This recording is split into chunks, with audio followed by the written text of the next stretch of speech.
just looking through a lot of images to try to remember being there. I have memory of being there and seeing this fish, but the photographs really help the process of recollecting, even though they're pretty pale representation of the actual experience. You can see hints of the incredible blue purple back that the captain first had described to me as being unlike any blue that you could see on land. He said if you ever saw a girl with eyes the color of a swordfish, you'd leave whoever you were with and go with her. This is when I first started talking to him on the dock, and he totally got why I'd come from Connecticut to see a swordfish. To me, the moment that's most important or most relevant to humans is the moment that the fish comes out of the water and we see it sort of glinting in the sun, because that's sort of the moment most relevant to us as predators, because for millennia, that's what we've been before we figured out how to cultivate things. And I feel like we still fish even if we let the fish go, because essentially we still have that predatory instinct. And by predation, I don't mean like a lust to kill things. I mean it as something we've had to do out of necessity for a long time. Connected to that predatory urge is an intense love of the creature, because I think evolving as predators, we became more efficient predators if we loved what we were killing. It seems counterintuitive, but if you love something, you observe it more closely. I'm taking the fish out of the environment. I'm reducing it just to the fish.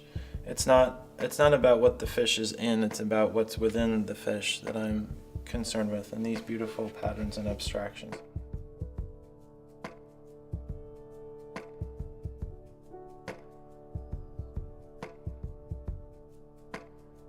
So anyway, I want to paint the fish. At the moment they first come out of the water, when their colors are still vivid, they start to fade almost immediately after they're taken out of the water. So it's not a moment a lot of people get to see, because people see fish on their plates or in the fish market, or there's a lot of illustrations of fish that don't really capture the fish in that way.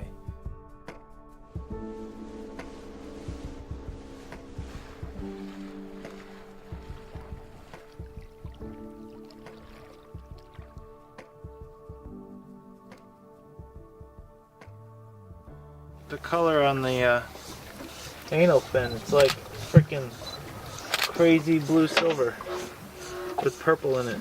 This fish is a swimming mirror. It just reflects the world around it. Mouth is crazy. A strange nose. High sticking, baby.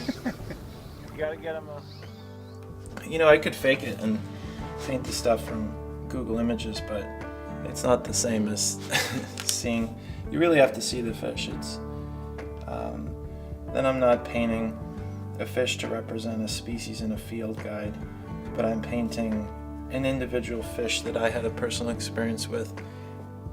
Unlike a natural history painting in the 19th century, these paintings have been informed by another additional century, the 20th century, and all the painting that happened in that century, all the abstract expressionist stuff, Rothko, Milton Avery, Charles Birchfield, it's all in there. Everything I've seen informed these paintings.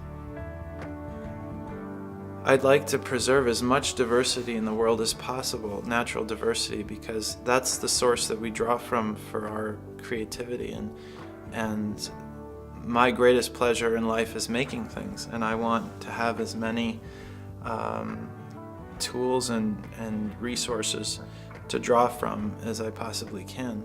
And so I want the swordfish to remain in the oceans. I want the bluefin tuna to be able to grow to maturity, 900, 1,000 pounds. I mean, these things are the sources of our awe and inspiration, of spirituality, of everything.